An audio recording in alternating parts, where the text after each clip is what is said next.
ಭಕ್ತಿಯ ದೀಪ ಬೆಳಗಿತು. ನಿಸರ್ಗದ ಆರಮ್ಯ ತಾಣದಲ್ಲಿ ಶಿವನ ಮಹಿಮೆ ಮೊಳಗಿತು.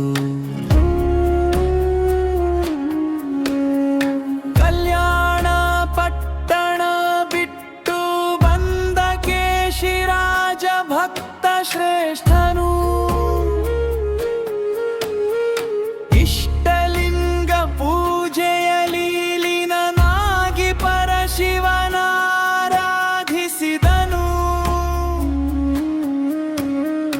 ಕೆಂಪು ದಾಸವಾಳ ಹೂವೇರಿಸಿದ ಲಿಂಗವನು ಹದ್ದು ಹೊತ್ತಿತು. ಮಾಂಸದ ತುಂಡೆಂದು ಭ್ರಮಿಸಿ ಗಗನದಲ್ಲಿ ದೂರ ಹಾರಿತು. ಹತ್ತು ಹಿರಿದ ಲಿಂಗವು ಜಾಡಿ ಭೀಯಮಾನದಿಯಲ್ಲಿ ಬಿದ್ದಿತು.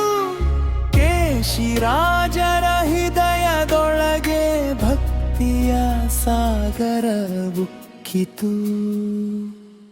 ಹರಿಗೋಲ ಏರಿ ನೀರೊಳಗಿಳಿದು ಲಿಂಗ ಹುಡುಕಲು ತೊಡಗಿದನು.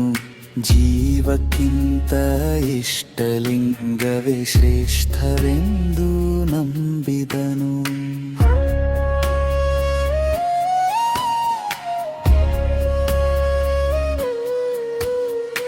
ಅಚಲ ಭಕ್ತಿ ನಿಷ್ಠೆ ಕಂಡು ಪರಮಶಿವನು ಪ್ರಸನ್ನನಾದನು.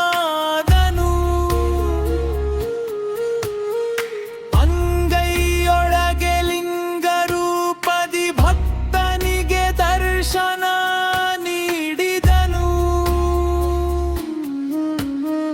ನೆರೆದ ಭಕ್ತ ಸಮೂಹದ ಮುಂದೆ ಪವಾಡ ಮಹಿಮೆ ಬೆಳಗಿತು.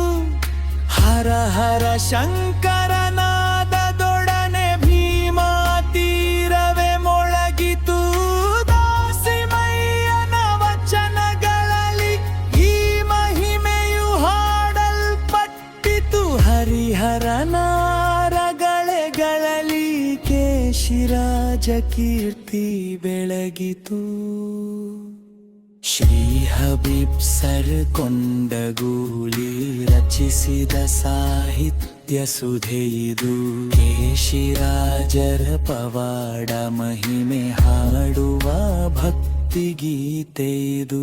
ಶಿವ ಭಕ್ತ ಕೇಶಿರಾಜರ ಕೀರ್ತಿ ಜಗದೊಳಗೆ